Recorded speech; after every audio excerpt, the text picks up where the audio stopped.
Earlier class में अपन बात कर रहे थे और remedies of the breach of contract, जिसमें दो अधिकार मैंने आपको बताए थे। एक है अनुबंध के परित्याग का अधिकार, जिसका मतलब यह है कि अगर वचनदाता ने अनुबंध की शर्तानुसार अपने वचन का निष्पादन नहीं किया तो वचन ग्रहीता अपने वचन के निष्पादन के दायित्व से मुक्त हो जाएगा, वो अनुबंध का परित्याग कर सकता है। दूसरा मैंने आपको बताया था क्षतिपूर्ति की राशि प्राप्त करने का अधिकार, जिसका प्रयोजन मैंने आपको बताया था कि पीड़ित पक्षकार को उस अवस्था में लौटाना जिस अवस्था में अनुबंध भंग न होने की स्थिति में होता। आज मैं आपको तीसरा अधिकार बताऊंगा, उचित पारिश्रमिक की राशि प्राप्त करने का अधिकार। उचित पारिश्रमिक की राशि प्राप्त करने का अधिकार, लैटिन भाषा में इसको बोलते हैं quantum merit. Quantum QUANTUM MERIUT, quantum merit. शाब्दिक अर्थ है जितना अर्जित किया उतना, जितना अर्जित किया उतना। यानी अगर किसी एक पक्षकार ने दूसरे पक्षकार को कोई सेवाएं दे दी या दूसरे पक्षकार ने पहले पक्षकार की सेवाओं का कुछ उपभोग कर लिया या किसी तरीके से कोई चीज के रूप में या सेवा के रूप में फायदा प्राप्त कर लिया, तो नियम कहता है, न्याय और समानता पर आधारित व्यवस्था ये कहती है कि उस व्यक्ति को उतना भुगतान तो होना ही चाहिए जितना कि आपने अर्जित किया है। जितना फायदा आपने लिया है दूसरे पक्षकार से उतना भुगतान तो आपको करना ही पड़ेगा। इस अधिकार को पढ़ कहते हैं क्वांटम मेरिट, उचित पारिश्रमिक की राशि प्राप्त करने का अधिकार। इसको मैं सुविधा के दृष्टिकोण से 5 भागों में विभाजित कर रहा हूं, जिसमें पहला पॉइंट है कुछ कार्य करने के पश्चात अनुबंध को भंग कर देना। कुछ कार्य करने के पश्चात अनुबंध को भंग कर देना। सपोज करो X व्यक्ति ने Y व्यक्ति को 10 क्विंटल गेहूं देने की बात करी, 10 क्विंटल गेहूं देने की बात करी और उन्होंने 5 क्विंटल गेहूं जो है वो क्रेता को दे दिए, लेकिन शेष के 5 क्विंटल की वो आपूर्ति नहीं कर पाया। इस नियम के तहत कानून ये कह रहा है कि पहले 5 क्विंटल के लिए जो है वो भुगतान करने के लिए उत्तरदायी होगा, उतना भुगतान तो उसे करना ही पड़ेगा, और शेष 5 क्विंटल के लिए जो है वो अनुबंध भंग के आधार पर दोषी पक्षकार के विरुद्ध कानूनी कार्रवाई कर सकता है। तो पहला पॉइंट यह है कि कुछ कार्य करने के पश्चात अनुबंध को भंग कर देना, तो ये नियम लागू होगा। अगर आपने कोई फायदा प्राप्त कर लिया तो उसका भुगतान तो आपको करना पड़ेगा। दूसरा है कि कुछ कार्य करने के पश्चात अनुबंध का समाप्त हो जाना, ऑटोमेटिकली वॉइड हो जाता है, कई इस तरह की स्थितियां बनती है।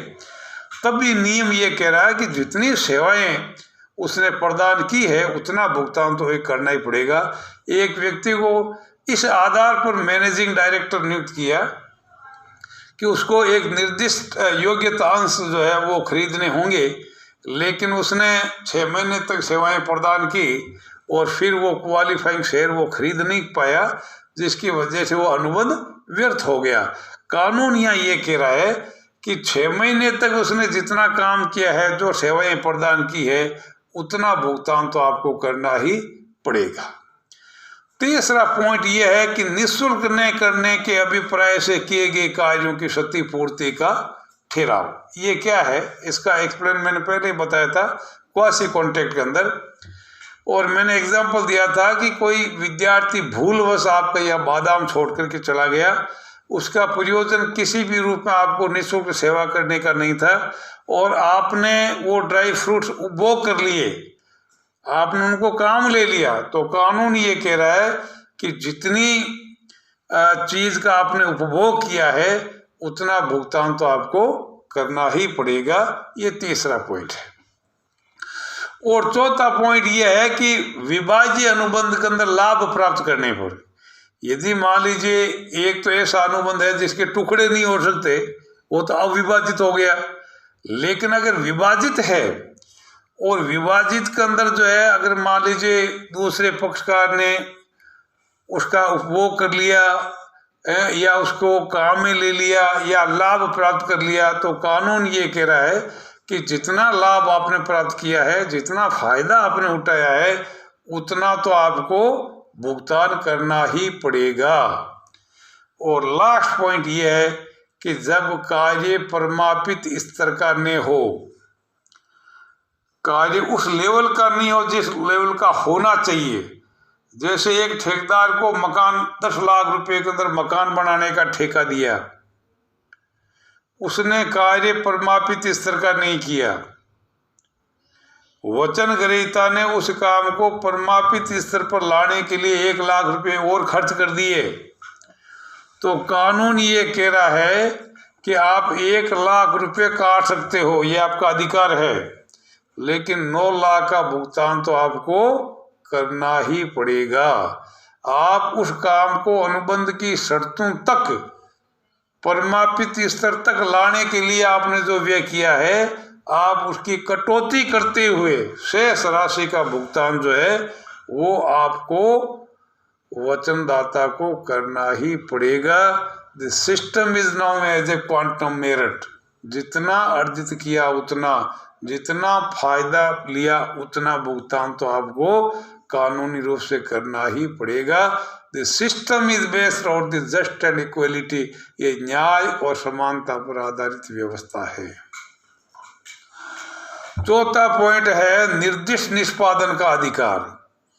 यदा कदा हम देखते हैं, देखने के अंदर आता है कि क्षतिपूर्ति जो है वो पीड़ित पक्षकार को पूरा उपचार नहीं देती है, उससे उसको जितनी राहत वो चाहता है उस रूप में राहत नहीं मिलती है। और न्यायालय को अगर ऐसा लगता है तो वचनदाता को अनुबंध की शर्ता अनुसार उस वचन को निष्पादन के लिए बाध्य कर सकता है। तो यदि मान लीजिए पीड़ित पक्षकार को ये लगे कि दूसरा कोई उपचार ठीक नहीं है, तो ऐसी स्थिति में न्यायालय को चौथा जो अधिकार मिल रहा है वो ये है कि वचनदाता को उन्हीं शर्तों के अनुसार वचन के निष्पादन के लिए बाध्य किया जा सकता है।